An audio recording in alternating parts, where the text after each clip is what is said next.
What's going on, everyone? My name is John with Valiant Mortar and I'm an economist.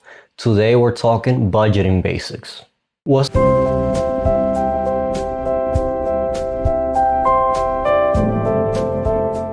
If you ever said, I know I should budget, but I don't even know where to start, this video is for you. A lot of people think a budget is some restrictive punishment system where you write down every dollar, stop enjoying life, and feel guilty every time you buy something. That's not what a good budget is. A budget is just a plan for your money before your money disappears on you. And if you don't have a plan, what usually happens is your bills get paid, random spending fills the gaps, and then at the end of the month, you're left wondering where it all went. So in this video, I'm going to show you how to build your first budget step by step in a way that is simple, realistic, and actually usable. Not perfect, usable. And that matters because the best budget is not the fanciest one, it's the one you'll actually follow. Let's get started with the first thing people get wrong.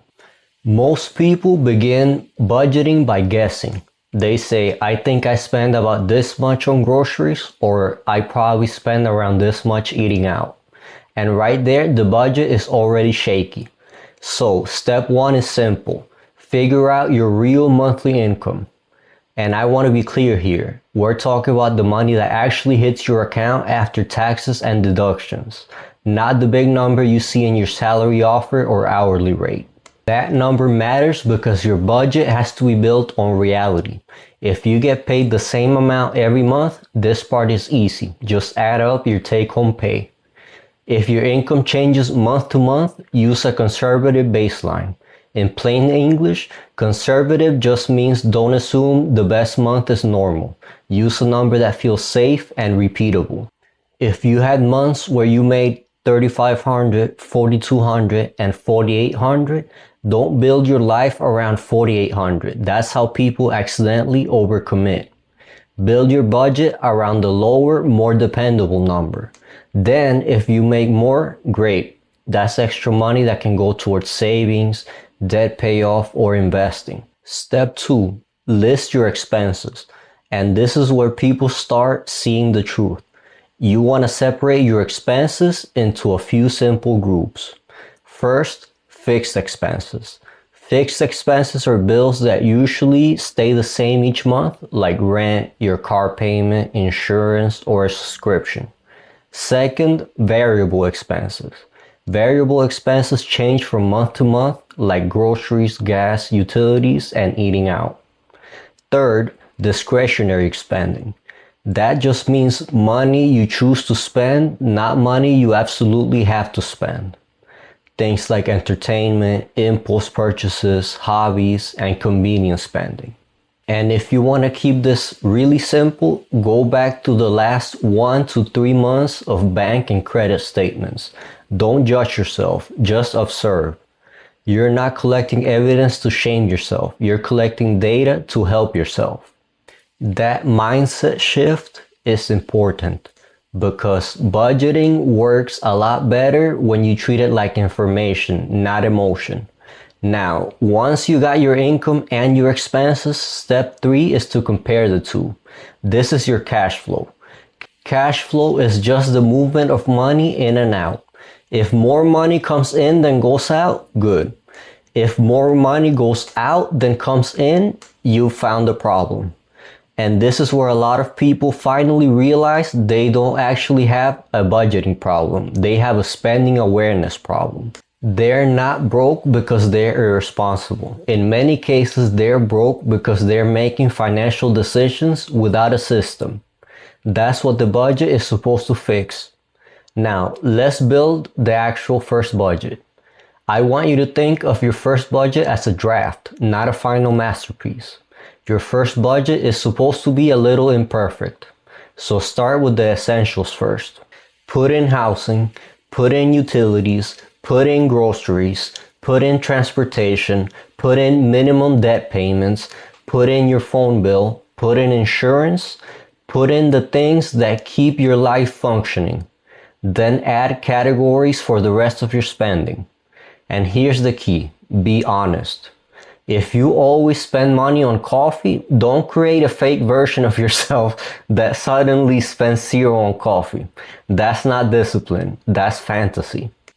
A realistic budget beats an aspirational one every time.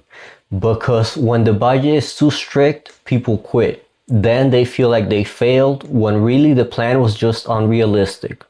So leave room for real life. That doesn't mean your budget should be sloppy. It means you should reflect how you actually live while helping you improve over time. That's a huge difference. Step 4. Give irregular expenses a place to live. This is one of the biggest beginner mistakes. People budget for monthly bills, but they forget about non-monthly expenses like car maintenance, Christmas and birthday gifts, annual subscriptions, holidays, back to school shopping, medical co-pays, home repairs, and then those expenses show up and destroy the whole month. But the truth is, they're not random, they're irregular, not unexpected.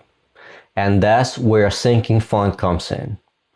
A sinking fund is just money you set aside little by little for an expense you know is coming later. So, if you know you'll spend money during the holidays, don't wait until December and act surprised. Save a smaller amount each month. That makes your budget more stable and it reduces those financial gut punches. Step 5. Make your categories simple enough to manage. A beginner budget does not need 37 categories. You do not need to split your life into hyper-detailed buckets unless that genuinely helps you. Most people do better starting simple. Housing, utilities, food, transportation, debt, savings, fun, and miscellaneous. That's enough to start. Over time, you can break those down more if you want. But in the beginning, simplicity creates consistency, and consistency matters more than detail. Now, let's talk about savings for a second. A budget is not just a bill-paying tool. It's also how you create margin. Margin means breathing room. It's the space between what you earn and what you spend. Without margin, every surprise becomes a crisis. So, even if you start small, your budget should include a line for savings. Not because you're trying to be perfect, but because you're trying to stop living in reaction mode. And if money is tight right now, that's okay. Start with what you can.